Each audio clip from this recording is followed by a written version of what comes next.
This is Dr. Taposh, and while discussing about supraspinatus tendinitis and its pathological cause with its clinical features, today we'll discuss about few of the important facts which are mostly associated with supraspinatus tendinitis.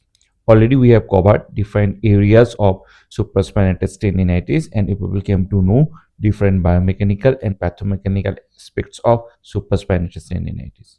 But while assessing a supraspinatus tendinitis or while doing any treatment regarding the supraspinatus tendinitis, few of the facts which comes to our mind, and that facts about the discussion today only will do.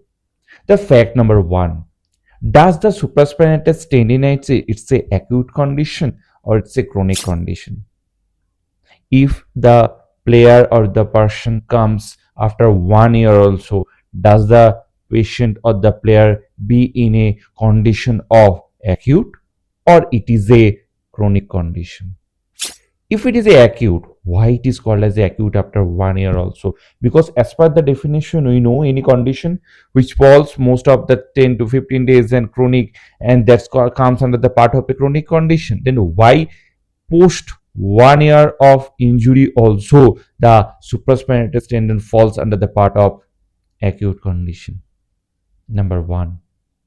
Number two, if the supraspinatus tendinitis, as we tell, is the condition of repeated trauma, does, if it is not a repeated trauma, does any type of sudden traumatic injury makes the supraspinatus tendinitis? That means those who don't have any episode or any areas of a repeated trauma, then they are more prone to have a supraspinatus tendinitis. We'll discuss about that. We'll also discuss about that if it is not a acute condition, or if it is a acute condition, shall we use ice for supraspinatus tendinitis? Supraspinatus tendinitis also, it is having another name that's called as a tendinopathy. Does there is a difference between the supraspinatus tendinitis and supraspinatus tendinopathy? And the last, supraspinatus tendinitis and the difference between the rotator cuff tendinopathy or rotator cuff injury.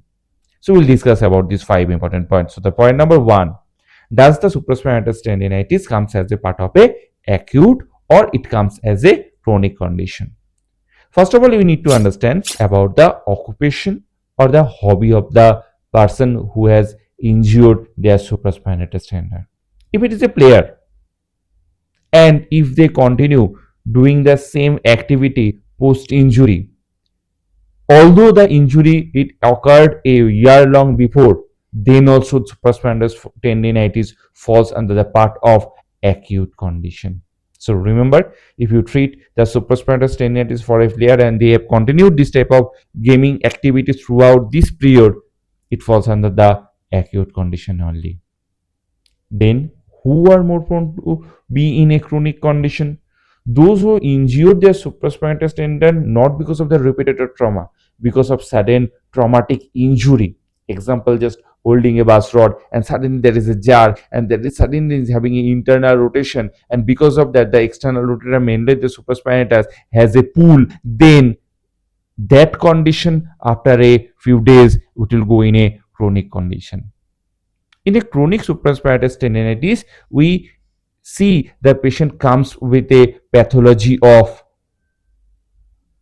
adhesive capsulitis. So supraspinatus tendinitis leads to adhesive capsulitis. Now the next question arises that supraspinatus tendinitis, if it's a acute condition or a chronic condition, after 1 year too, shall I use the ice or I shall use the moisture therapy? Yes, after a year long back also, if the patient or the player used to have a pain as he or she is continuing the activity for the last few days also, the episode is acute. So this type of things we used to tell as a acute episode of chronic condition. Acute episode of chronic condition, that means the supraspinatus tendinitis from the last day also the player or the person had an injury. So this it's called as a acute episode of chronic condition. except a repeated trauma. That's the queries number 3.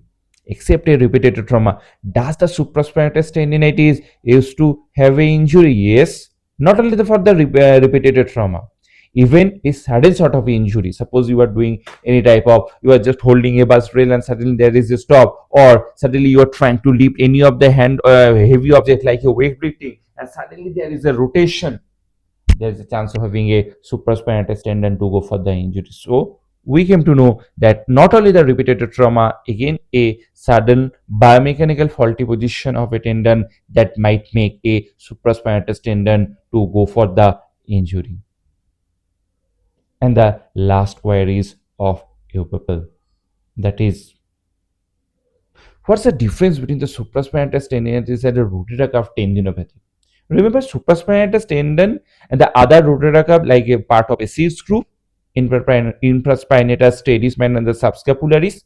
Supraspinatus is one and only bone, one and only muscle which just run between the bone.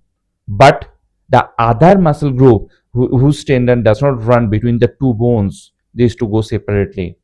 And that is the reason supraspinatus tendon are more prone to go for the injury rather than the other tendon. So for a repeated type of trauma, supraspinatus is one and only who are more prone to go for the injury. But if it is a sudden traumatic injury like a sudden stroke, then the whole rotator cuff might go out for an injury. So while asking the patient about their occupation or the injury pattern, we used to ask that is the injury comes from as a repeated movement or suddenly you have got. Some of the time still that I used to do the repeated activity, that's the reason I have got. So you'll understand that it's a repeated trauma. But someone is to tell I used to play long tennis, suddenly I have taken a high velocity shot and after that I am having a pain. So that time we can understand it's not only the supraspinatus tendon, also the other rotator cuff also have a tendinopathy or tendinitis. So with these basic findings, we can differentiate between the all these pathological condition. In the next video, we'll be learning about the condition of special test for this supraspinatus tendinitis. Till then, goodbye. Stay tuned with us, learn with us. Thanks once again.